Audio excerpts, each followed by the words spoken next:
اللہ کب تمہاری دعاؤں پر کن کہہ دے، تمہیں تو یہ خبر بھی نہیں ہے۔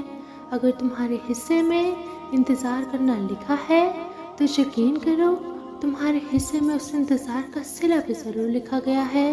بس یقین رکھو بہترین وقت آنے تک تم اسے بے خبر ہوتے ہو، مگر وہ ہر لمحہ تمہارے دل کی کیفیات کی خبر رکھتا ہے۔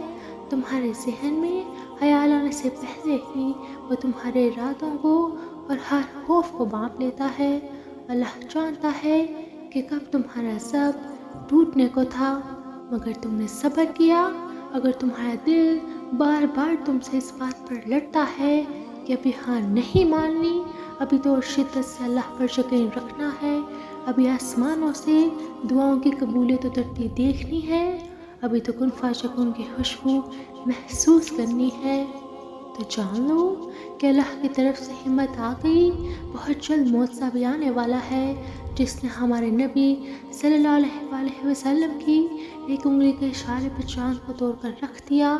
وہی تمہارا بھی رب ہے، اسی نے تمہارے معجزوں کی کہانی لکھی ہوئی ہے۔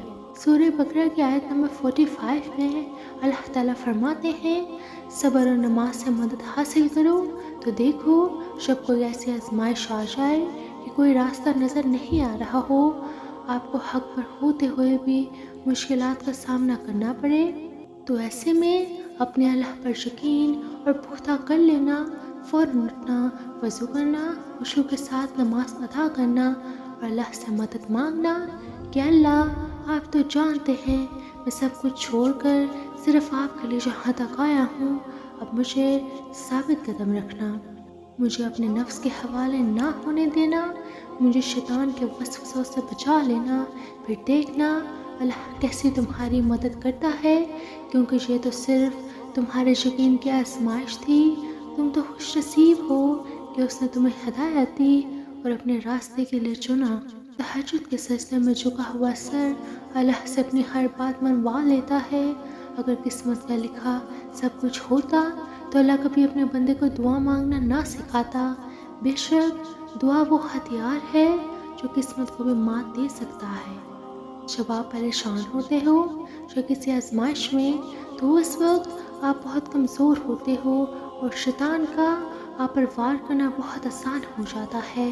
وہ آپ کے ذہن میں ایسے وسوسے ڈالتا ہے کہ میرے ساتھ ہی کیوں، اللہ مجھ سے محبت نہیں کرتا۔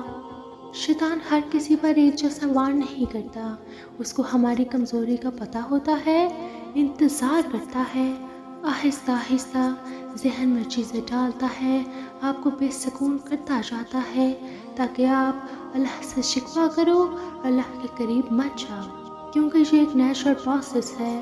آزمائش یا تکلیف آتی ہے تو انسان پریشان ہو جاتا ہے، طرح طرح کے سوال اس کی گرد گردش کرنے لگ جاتے ہیں، جو اس وقت یہ کہہ جائے اللہ میں آپ کی رضا میں راضی، میری مدد کریں، سکون دیں، مجھے اپنی حفاظت میں کر لیں، میں کمزور ہوں، مجھے راستہ دکھائیں، تو فرشتے آپ کی حفاظت کرنے لگ جاتے ہیں اور شیطان کا وار آپ پر نہیں ہونے دیتے۔ پھر اللہ فرشتوں کو دکھاتا ہے، دیکھو یہ ہے میرا بندہ، وہ غیب کا علم نہیں جانتا لیکن مجھ سے ہی سب کہتا ہے۔ بس پھر جو اللہ کے لیے ہر چیز سہ لے، اللہ اسے کبھی گرنے نہیں دیتا، تھام لیتا ہے، ایسے کہ جب شیطان وسوسے ڈالنے کی کوشش کرتا ہے تو اللہ ڈال بن جاتا ہے اس کی، پھر اس کے درجات بلند کرتا جاتا ہے اور وہ اللہ کی محبت کا حقدار بن جاتا ہے۔ نگاہ یقین درکار ہے اللہ کے دیدار کو۔ جب ہم اللہ کو اپنی طاقت بنا لیتے ہیں، یقین رکھتے ہیں اس پر، تو وہ اکثر ہمیں دکھائی دینے لگتا ہے۔ کبھی وہ ہمیں ہمارے مسائل کو اچانک سے حل کرتا نظر آتا ہے، تو کبھی بے چین دل کو اچانک راحت دیتے ہوئے نظر آتا ہے۔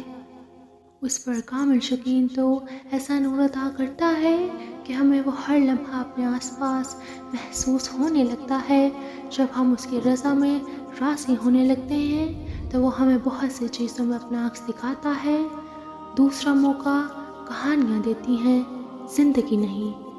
معجزے تو پھر اسی صبر کرتے ہوئے دل کے لیے ہوتے ہیں جو درد کے باوجود بھی سجدے میں گر کر مسکراتا ہے اور اللہ سے کہتا ہے قربان تیری رضا پر میری رضا، 100 بار، بار بار، ہر بار۔